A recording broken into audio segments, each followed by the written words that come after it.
Annette Lowe has been serious about the business of redeeming coupons for about 7 years. She spends about 12 hours a week to save 40% on the average grocery bill. If you can save, every dollar helps. Every dollar.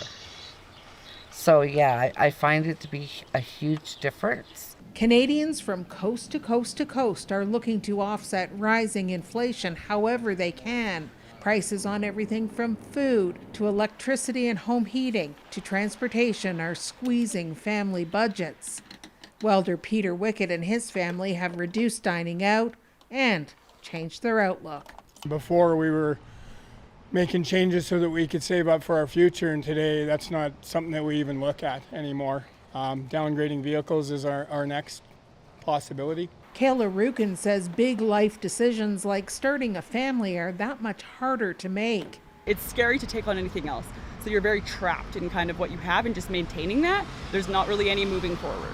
Insolvency experts say more Canadians are facing the prospect of not being able to pay their bills. Their best advice is to tackle higher interest debt like credit cards as a priority. Try to get rid of them as quickly as possible and put them away until you can resolve the situation. Involve your family members in your financial discussions. So, you know, one partner's not out spending, well, you're trying to save money or trying to get rid of debt.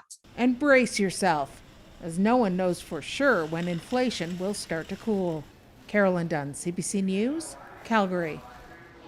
Okay, now we are going to bring in senior business correspondent Peter Armstrong because, Peter, all of this uncertainty about when the inflation rate might cool, where could this all go from here? Well, there are some bank economists who seem to think that the rate of growth of inflation may have actually peaked in March, that gas prices are down from last month, and there is this kind of sense out there that maybe we've reached the top of the mountain. But look, it's important to remember, even once that does begin to slow, it's not like prices fall. They'll merely continue to climb just at a slower rate. So all these high prices, they are the new normal.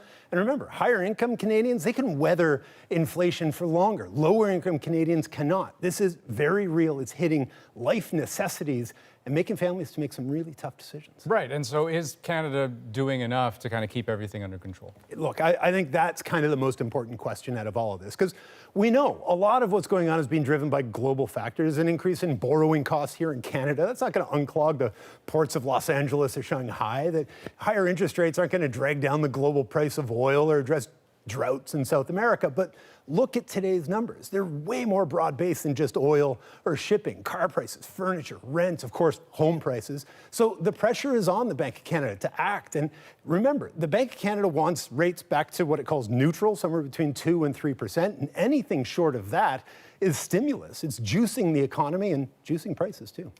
Peter Armstrong, thank you, sir. You bet.